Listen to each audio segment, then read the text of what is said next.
l'éducation est dans un état de déliquescence totale. Qu'il s'agisse de l'enseignement supérieur, qu'il s'agisse de l'enseignement secondaire, de l'enseignement moyen, de l'enseignement primaire ou élémentaire, de l'enseignement technique et de la formation. La première décision que je prendrai dans ce domaine, c'est de réunir les assises nationales pour l'éducation nationale. C'est-à-dire un cadre de réflexion où tous les acteurs, depuis la maternelle jusqu'à l'université, vont se réunir branche par branche pour ensemble diagnostiquer la situation et ensuite articuler des propositions de solutions. Deuxièmement, dans ce contexte, j'entends, en ce qui concerne l'enseignement supérieur, mettre de l'ordre dans ces universités libres qui poussent comme des champignons, qui ont l'avantage de proposer des programmes de formation pratique, mais sur lesquels, malheureusement, le pouvoir n'exerce aucun pouvoir, aucune autorité concernant la qualité de l'enseignement, concernant le niveau de l'enseignement, concernant la valeur des diplômes, concernant l'équivalence de ces diplômes avec les diplômes qui sont donnés par les universités publiques. J'irai plus loin. Je considère qu'il faut faire éclater les universités actuelles, notamment celle de Dakar, en plusieurs universités, au moins en 5 universités spécialisées, de façon à s'assurer que les étudiants qui sont formés seront bien encadrés et qu'une fois qu'ils auront leur diplôme, ils pourront s'insérer professionnellement dans le tissu économique et social du pays. Voilà pour ce qui concerne une partie de l'enseignement supérieur. Une autre partie de l'enseignement supérieur, c'est l'encadrement pédagogique, c'est-à-dire la qualité du corps professoral, la formation de ce corps, l'administration de ce corps, la gestion de ce corps et l'assainissement de ce corps là où cela est nécessaire.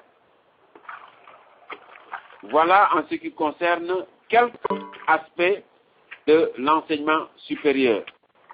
Pour ce qui concerne l'enseignement technique et professionnel,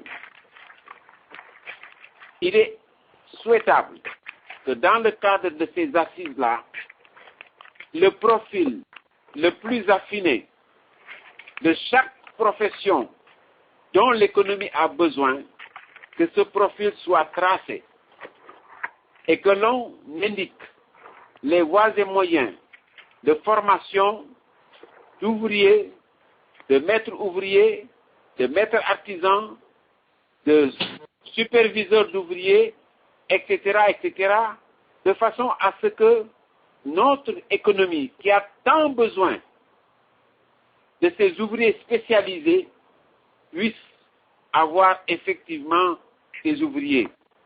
Parce qu'aujourd'hui, il est hors de question de continuer une formation qui donne des diplômes, mais qui ne donne un profil professionnel susceptible d'être coulé dans les besoins de l'économie sénégalaise.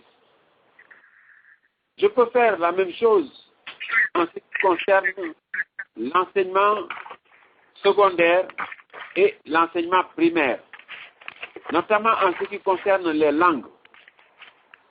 Je considère qu'il y a des langues que nous apprenons à nos enfants et qui sont d'une utilité marginale. Donc, il faut privilégier des langues comme le français, comme l'anglais, comme l'arabe, qui sont des langues absolument nécessaires au propre et au figuré. Aujourd'hui, par exemple, nous avons tant de personnes dans la diaspora qui sont obligées d'apprendre l'anglais parce que le système de formation sénégalais de l'école primaire n'inclut pas l'anglais. Or, la plupart de nos modou-modou n'ont pas eu accès à l'université, ils n'ont pas eu accès même à l'école secondaire pour certains d'entre eux. Donc, il est essentiel que dès l'école primaire, qu'on enseigne à la fois le français, l'anglais et l'arabe. Et de cette façon-là, à tous les niveaux de notre éducation, nous aurons des trilingues, français, anglais et arabe. Et cela servira aussi pour permettre aux musulmans, qui constituent 95% de la population et qui désirent avoir un accès direct à leur religion en maîtrisant la langue arabe et pas seulement en apprenant le Coran, cela leur permettra d'avoir un accès direct à la langue de leur religion et de n'être pas la proie de ces vendeurs d'illusions religieuses qui pullulent dans notre pays du fait de l'ignorance et du manque de connaissance de l'arabe par les fidèles musulmans. Je m'excuse, voilà quelques idées en ce qui concerne la formation. Il faudra évidemment, en plus de tout cela, redonner valeur à l'enseignement de l'éducation civique, à la formation du citoyen, de façon à ce que notre patriotisme se nourrit d'une connaissance des droits et des devoirs du citoyen, qu'il n'y ait plus de laisser aller et qu'enfin nous puissions avoir des citoyens éduqués face au pouvoir afin que ces citoyens soient les défenseurs de leurs droits et qu'ils ne laissent pas le pouvoir abuser de sa situation de supériorité. Voilà quelques indications sur ce que j'envisage de faire en matière d'éducation. Ce ne sont que des illustrations.